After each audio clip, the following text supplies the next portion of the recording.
Assalamualaikum warahmatullahi wabarakatuh. Waalaikumsalam warahmatullahi wabarakatuh. Kami dari kelompok 4 akan mempresentasikan hasil kerja kelompok kami yang beranggotakan saya Kurnia Saputra, Saya Muhammad Afania. Saya Hafiz Fauzi. Saya Olivia Kristina.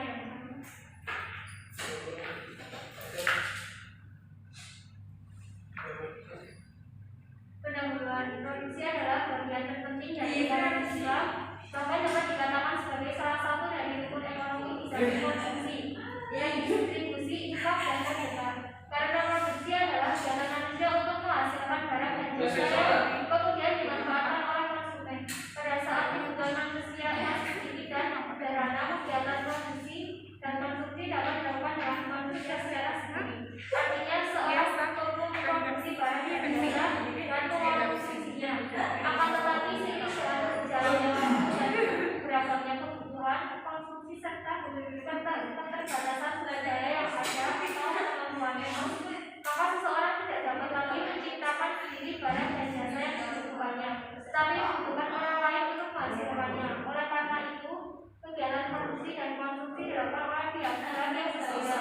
Dan untuk memperoleh efisiensi dan meningkatkan produktivitas, panggilan istilah spesialis produksi, diversifikasi produksi dan penggunaan teknologi produksi. Pengertian produksi. Produksi merupakan mata rantai konsumsi, yaitu menyediakan barang dan jasa yang merupakan kebutuhan konsumen produsen, sebagaimana konsumen bertujuan untuk memperoleh maslahat maksimum melalui aktivitasnya. Jadi, produsen dalam perspektif ekonomi Islam bukanlah seorang pemburu laba maksimal, melainkan pemburu maslahat. Tujuan produsen bukan hanya laba, maka pertimbangan produsen juga bukan semata pada hal yang bersifat sumber daya yang memiliki hubungan teknis dengan output, namun juga pertimbangan kandungan nikah non teknis yang ada pada sumber daya maupun output. Tujuan dari produksi dalam Islam adalah untuk menciptakan masalah yang optimum bagi konsumen atau bagi manusia secara keseluruhan. Dengan masalah yang optimum ini, maka akan dicapai falah yang merupakan tujuan akhir dari kegiatan ekonomi sekaligus tujuan hidup manusia. A. Atribut fisik dan nilai dalam produk. Sebuah produk yang dihasilkan oleh produsen menjadi berharga atau bernilai bukan karena adanya berbagai atribut fisik dari produk semata, tetapi juga karena adanya nilai atau value yang dipandang berharga oleh konsumen. Dua barang yang memiliki atribut fisik sama belum tentu akan berharga sama di hadapan konsumen karena perbedaan nilai yang ada dalam barang tersebut. Atribut fisik suatu barang pada dasarnya bersifat objektif, dapat diperbandingkan satu sama lain, tetapi nilai yang melekat pada suatu barang bernilai subjektif. B. Input produksi kegiatan produksi membutuhkan berbagai jenis sumber daya ekonomi yang lazim disebut input atau output produksi, yaitu segala hal yang menjadi masukan secara langsung maupun tidak langsung dalam proses produksi. Output produksi atau input ini secara garis besar dapat diklasifikasikan menjadi dua jenis, yaitu satu, input manusia, empat input. Contohnya adalah tenaga kerja atau buruh dan wirausahawan. Dua, input non manusia, non human input. Contohnya adalah sumber daya alam, mesin, alat-alat, dan input fisik lainnya. Pemberian input menjadi input manusia dan non manusia ini setidaknya dilandasi oleh dua alasan, yaitu A. Manusia adalah faktor produksi yang memiliki peran penting dalam keseluruhan faktor produksi. Manusia dapat dikatakan sebagai faktor produksi yang utama atau main input, sementara input non manusia adalah input pendukung atau supporting input. Manusialah yang memiliki inisiatif atau ide, mengorganisasi, memproses, dan memimpin semua faktor produksi sehingga menjadi barang atau jasa yang bermanfaat untuk memenuhi kebutuhan. Menghasilkan output manusia membutuhkan faktor produksi non manusia, tetapi tanpa manusia barang atau jasa tidak akan optimal dalam memberikan manfaat. Manusia adalah makhluk hidup yang tentu saja memiliki berbagai karakteristik yang berbeda dengan faktor produksi lainnya. Manusia adalah ciptaan Allah yang diberi kedudukan paling mulia di antara makhluk-makhluk lainnya. Sekaligus memiliki berbagai karakteristik yang berbeda dengan makhluk hidup lain atau makhluk tidak hidup. Manusia tentu tidak dapat disamakan dengan sumber daya alam, gedung, uang, dan faktor produksi fisik lainnya. C. Kemuliaan harkat kemanusiaan sebagai karakter produksi. Tujuan dari produksi dalam Islam adalah untuk menciptakan masalah yang optimal bagi konsumen atau bagi manusia secara keseluruhan. Dengan masalah yang optimal ini, maka akan dicapai hal yang merupakan tujuan akhir dari kegiatan ekonomi sekaligus yang berbeda. Substitusi antara manusia atau tenaga kerja dengan kapital pada dasarnya dapat dibagi menjadi dua jenis, yaitu satu, substitusi yang bersifat alamiah atau natural, substitusi yang dirasakan untuk mendapatkan gambaran yang lebih jelas tentang jenis substitusi ini, kita kembali pada penggunaan zaman dahulu yang masih dengan kualitas kesenangan. D. Eksplorasi dan pembentukan konsep produksi. Eksplorasi nilai dalam prinsip Islam dalam produksi. Semua produksi untuk menghasilkan maslahat maksimum perlu dituntun dengan nilai dan prinsip ekonomi Islam. Nilai dan prinsip pokok dalam produksi adalah amanah, prinsip kerja profesional. A. Amanah untuk mewujudkan maslahat maksimum. Amanah adalah salah satu nilai penting dalam Islam yang diturunkan dari nilai dasar khalifah yang harus terus dijunjung tinggi dalam konteks penggunaan sumber daya ekonomi untuk mencapai tujuan hidup manusia atau falak. B. Profesionalisme.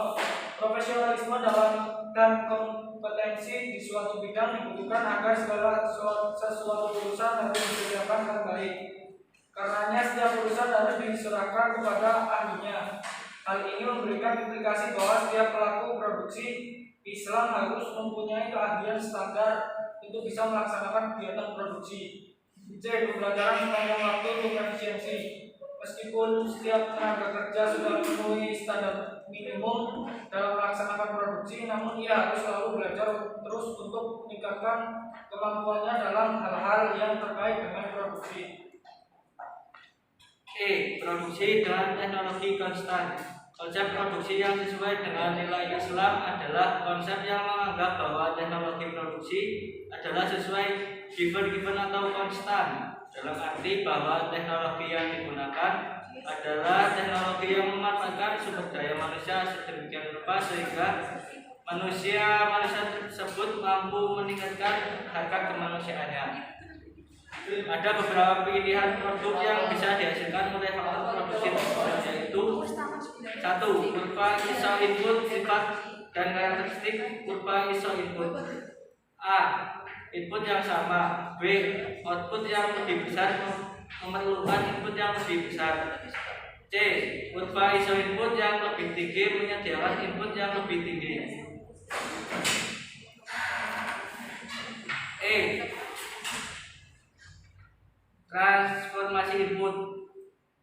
F. Tingkat marginal transformasi input. 2. Implikasi konsep produksi Islam pada kegiatan produksi. Beberapa dampak langsung dari hal itu antara lain: A. Penurunan ISO input marginal. B. Efisiensi dan tingkat efisiensi penggunaan input. 3. Kombinasi output maksimum. F. Produksi dengan modal tetap. Produksi dengan modal tetap dibagi menjadi bagian, yaitu 1. Fungsi produksi menunjukkan beberapa besar output dengan kandungan berkah tertentu.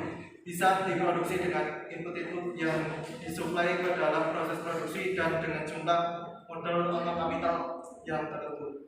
2. Produktivitas rata-rata biasanya selalu terkait dengan produktivitas dari suatu input. Produktivitas rata-rata input ini menunjukkan kemampuan satu unit input tertentu dalam menghasilkan output secara rata-rata. 3. 3. Marginal physical product of the input. Dalam Islam, Yang menggunakan dua tahap 1 dan tahap 2. Dalam tahap 1, peralatan yang digunakan adalah peralatan 1 dan pada tahap 2 peralatan yang digunakan adalah peralatan 2. Asumsikan bahwa waktu yang digunakan untuk menyelesaikan padanan dengan tahap adalah sama dan juga tenaga kerja yang dipakai di dalam proses produksi ini hanya 1. Dalam situasi seperti ini maka bisa dibayangkan bahwasanya terdapat kapasitas peralatan yang menyambung. Ketika tenaga kerja sedang mengalami proses pada tahap 1, maka peralatan 2 mengambur. Demikian juga ketika tenaga kerja sedang menangani proses pada tahap 2, peralatan 1 menjadi tidak dipakai dengan cara produksi seperti ini. Maka jumlah produksi adalah 1 unit per hari.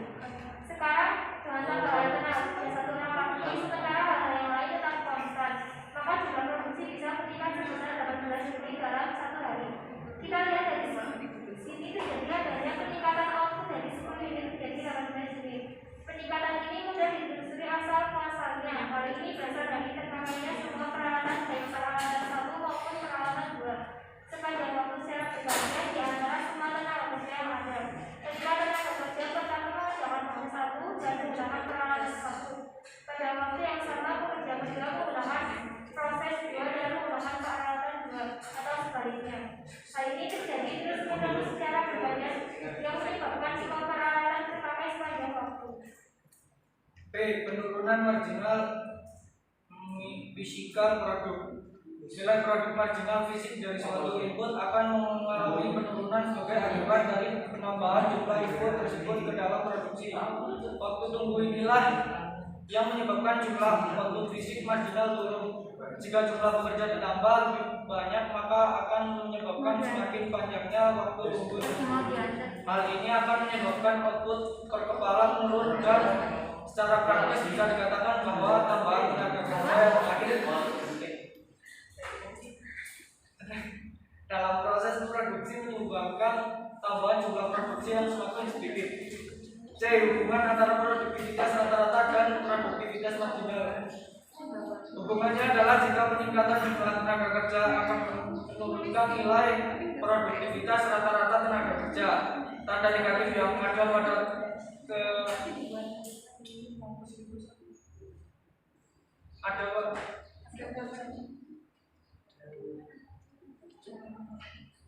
pada tema akan menunjukkan penurunan nilai. Ekspresi di atas menunjukkan bahwa perilaku dari nilai produktivitas rata-rata input akan mengalami kenaikan pada awalnya dan kemudian akan mengalami penurunan ketika tambahan yang dihasilkan oleh nilai produk marginal fisik sudah tidak mampu lagi mengkompensasi penurunan yang disebabkan oleh penurunan nilai produktivitas rata-rata dari input yang bersangkutan. jadi kesimpulannya, sebuah produk menjadi berharga atau bernilai bukan semata karena adanya berbagai atribut fisik dari produk tersebut, tetapi juga karena adanya nilai atau value yang dipandang berbagai oleh konsumen. Kegiatan produksi membutuhkan berbagai jenis sumber daya ekonomi yang lazim disebut input atau faktor produksi. Secara garis besar, input dapat dikategorikan ke dalam input manusia dan input non manusia. Karakter penting produksi dalam perspektif ekonomi Islam adalah perhatiannya terhadap kemuliaan harkat kemanusiaan, yaitu mengangkat kualitas dan derajat hidup serta kualitas kemanusiaan dari manusia. Konsep produksi yang sesuai dengan nilai Islam adalah konsep teknologi produksi konstan, dalam arti bahwa teknologi yang digunakan adalah teknologi yang memanfaatkan sumber daya manusia.